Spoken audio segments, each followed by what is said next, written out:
Queridos irmãos e irmãs, vamos celebrar a liturgia do 17º domingo do tempo comum. E como sempre percebemos, a liturgia da palavra é muito rica, porque cada dia, cada domingo, nos propõe um tema para ser refletido. Lembramos que a semana passada o tema foi a hospitalidade. Hoje, esse final de semana, o tema é sobre a oração. Refletirmos sobre a oração e também esclarecermos muitas coisas sobre a oração. Todas as pessoas que acreditam em Deus, independente da religião, ela reza para seu Deus na sua religião quando está com alguma situação que precisa ser resolvida. Quem não reza por um filho que começou a andar com más companhias? Quem que não reza quando vê um filho doente? Quem não reza quando está desempregado? Quem não reza para que Deus mande chuva para molhar a sua plantação e que Deus abençoe para que tenha uma boa colheita? Assim é a oração. Mas tem pessoas também que fazem a reflexão. Será que um filho, quando precisa de algo gostoso, que vai lhe fazer bem, precisa implorar para sua mãe para receber dela aquilo que vai ser tão bom para ele? Então, por que precisamos rezar a Deus para obter o que nós precisamos e vai ser bom para a nossa vida? Quando se pensa assim, a pessoa tem um coração orgulhoso, é autossuficiente e muitas vezes quer a independência, não quer depender de ninguém, principalmente não quer depender de Deus. Mas de fato, nós temos um Deus que se preocupa conosco e quer que nós sempre recorramos a Ele como um filho necessitado que recorre aos seus pais para obter aquilo que é necessário para a sua vida. Outra reflexão que podemos fazer sobre oração é sobre Jesus. Se Jesus é tão poderoso que pode fazer qualquer milagre que ele quiser, por que ele tem que rezar ao Pai? Por que ele tem que recorrer ao Pai? Como nós vimos na leitura de hoje do Evangelho, Jesus recorrendo, rezando ao Pai. E constantemente nós encontramos Jesus em oração. Então são muitos questionamentos que precisamos esclarecê-los sobre oração para rezarmos e sabermos qual é o principal objetivo da oração. Então hoje nós encontramos um discípulo de Jesus, ao ver Jesus em oração, se aproxima de Jesus e pede para que ele lhes ensine a rezar. Senhor, ensina-nos a rezar. E Jesus começa a ensiná-los a oração. Então, para nós entendermos, e já respondendo à pergunta de Jesus em primeiro lugar, quando Jesus ensina os discípulos a rezarem, ele ensina que a oração não é recorrermos a Deus para pedir esmola, nem é também uma tentativa de fazer com que Deus mude o seu projeto, o seu plano que tem para as nossas vidas, para que nós possamos colocar os nossos próprios projetos e as nossas próprias intenções, desejos dos nossos corações. A oração é para que nós aprendamos a fazer a vontade de Deus em nossas vidas.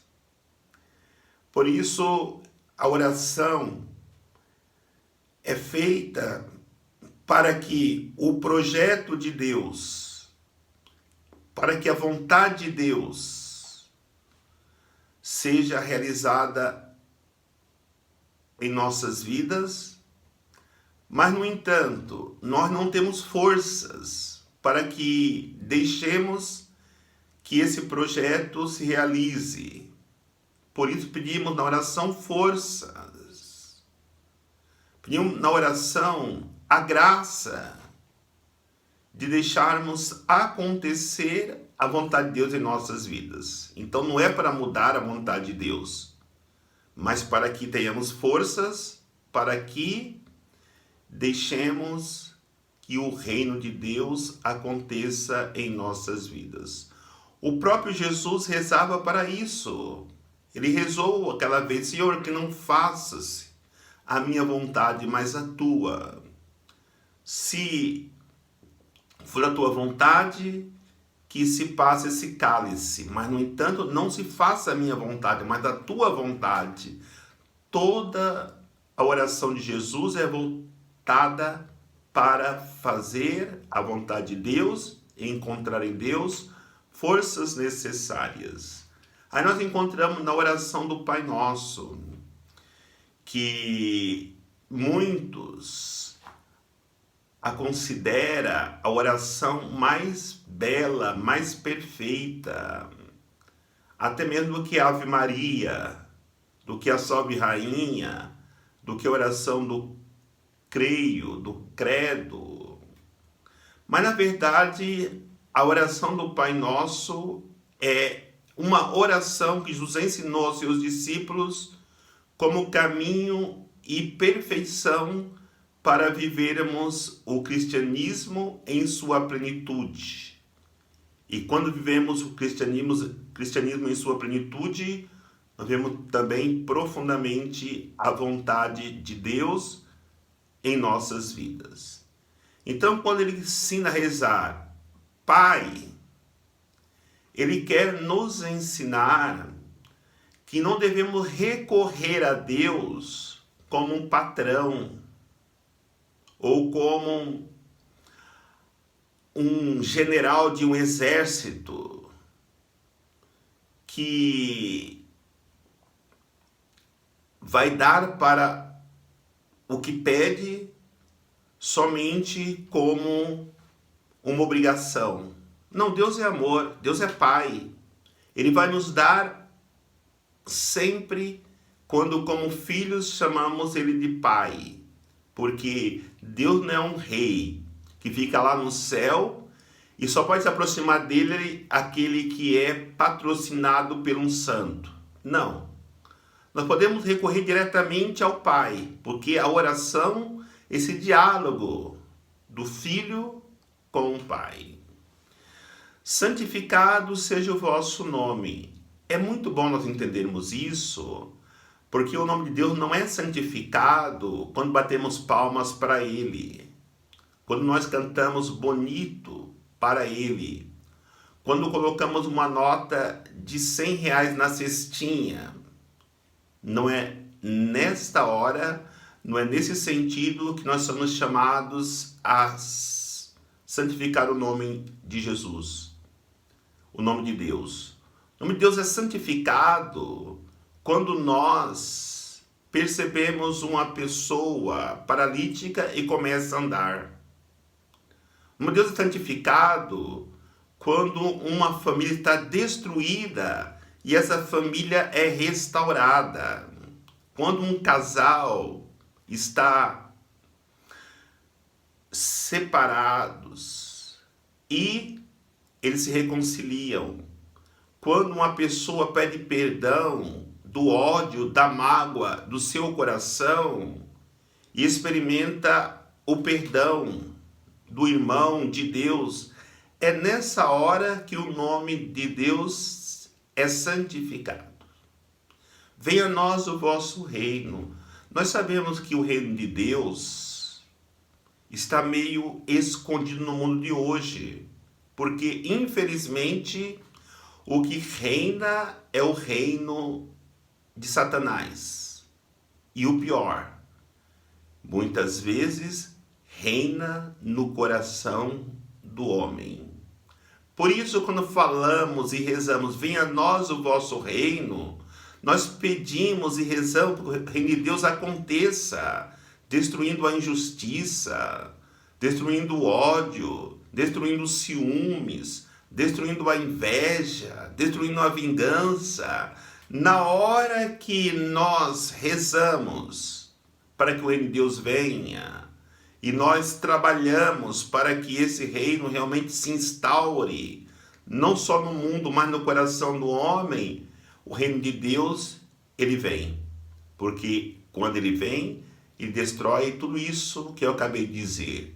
Vingança, ódio, ciúmes, invejas e assim por diante. Então, é importante nós entendermos: o pão nosso de cada dia nos dai hoje.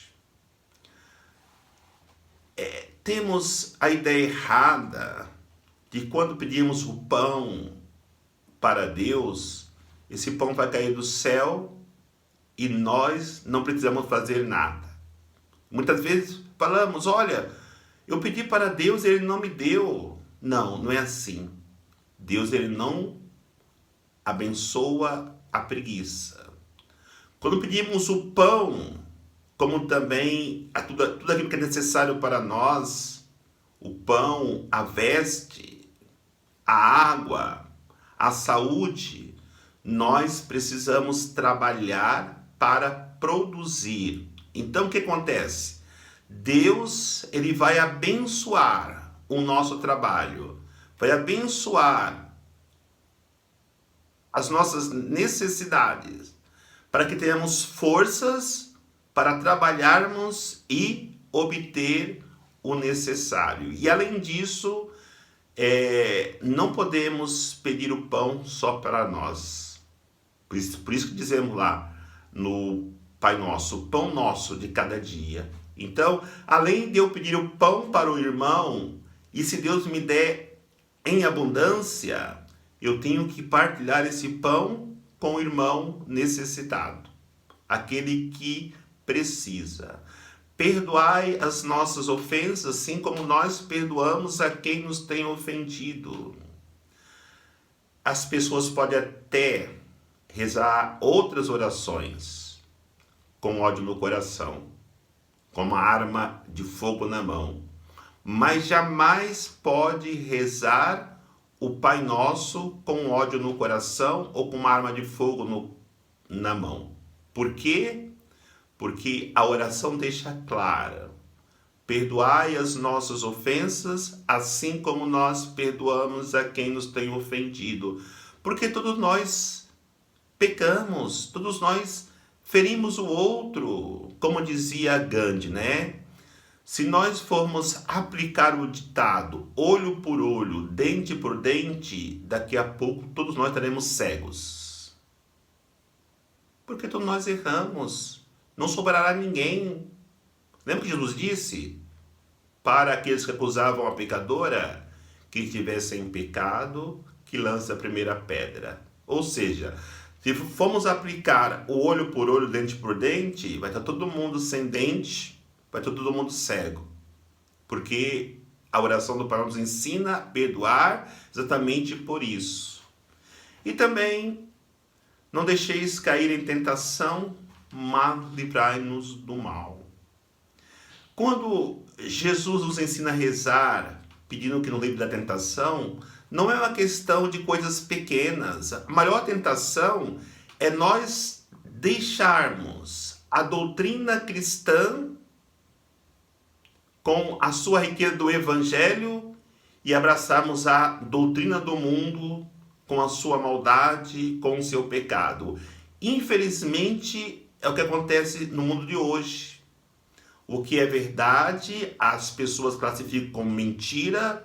O que é mentira, as pessoas classificam como verdade. Aí está a grande tentação. Porque se assim fizermos, tudo aquilo que iremos fazer estará voltado para a doutrina do mundo, a doutrina do mal, o evangelho, que não é uma boa nova, é uma realidade maldosa do mundo, imperará. Por isso, a maior tentação não é os maus pensamentos, não é de maneira alguma eu viver lutando contra a gula, não é eu estar lutando para perdoar o meu irmão. A maior tentação é essa, de trocarmos a doutrina do evangelho pela doutrinação que o mundo passa hoje. Infelizmente, quando isso acontece, o resultado é o mundo que nós temos hoje. As pessoas caem na tentação do diabo e houve mais um mal do que o bem, como dizia o padre Zezinho, né? As pessoas ouvem mais o que o mundo diz do que aquilo que o padre diz lá no altar. Então precisamos, na oração, aprendermos a trilharmos o caminho da santidade, mas só será possível quando nós entendermos o verdadeiro sentido e valor da oração que precisamos fazer para estarmos sempre e constantemente em comunhão com Deus. Que o Senhor nos abençoe, em nome do Pai, do Filho e do Espírito Santo. Amém.